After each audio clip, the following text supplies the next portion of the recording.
Jean-Paul Cimier, bonjour. Bonjour. Pouvez-vous nous expliquer un petit peu quelles sont les grandes tendances de la filière élevage dans le monde actuellement ? Bien, écoutez, les tendances dans le monde de l'élevage aujourd'hui au niveau international, au niveau de la planète, c'est d'abord une formidable croissance de la consommation de protéines animales.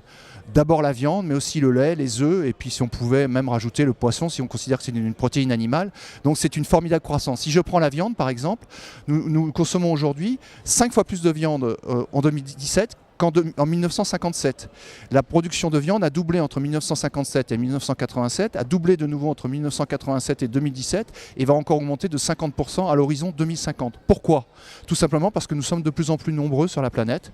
Nous étions 1,5 milliard d'habitants au début du siècle dernier, en 1900.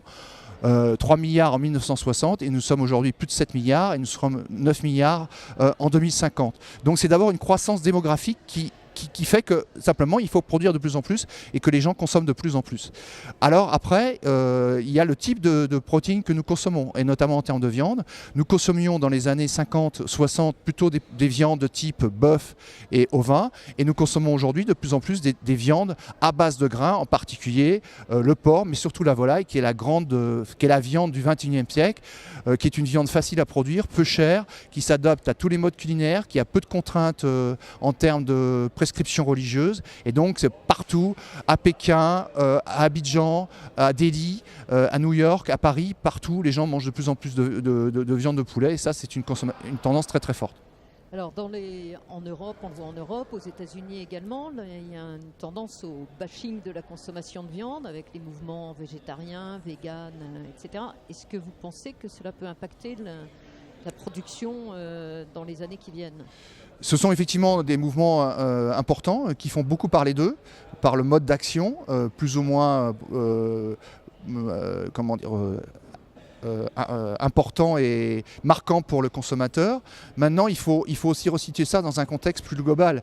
La consommation de viande en France a diminué de presque 10 kg depuis les années vache folle 96. On consommait 96 kg par habitant à l'époque, en 1996.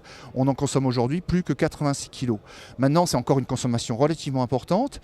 Et dans le même temps où vous avez ces mouvements, vous avez une expansion très très importante de McDonald's, de KFC, Kentucky Fried Chicken, lorsque le dernier KFC, Kentucky Fried Chicken, a été ouvert à Rennes il n'y a pas très longtemps, non loin d'ici d'ailleurs, il y avait la queue le matin lorsque le KFC a été ouvert.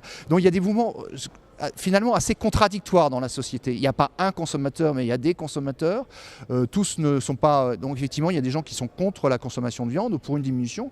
Puis il y a d'autres, au contraire, qui ne se posent pas ces questions et qui ont envie de consommer plus de viande et surtout de la viande moins chère. Donc, mais c'est un mouvement important qu'il faut prendre en compte parce qu'au-delà de la polémique, on pourrait aussi...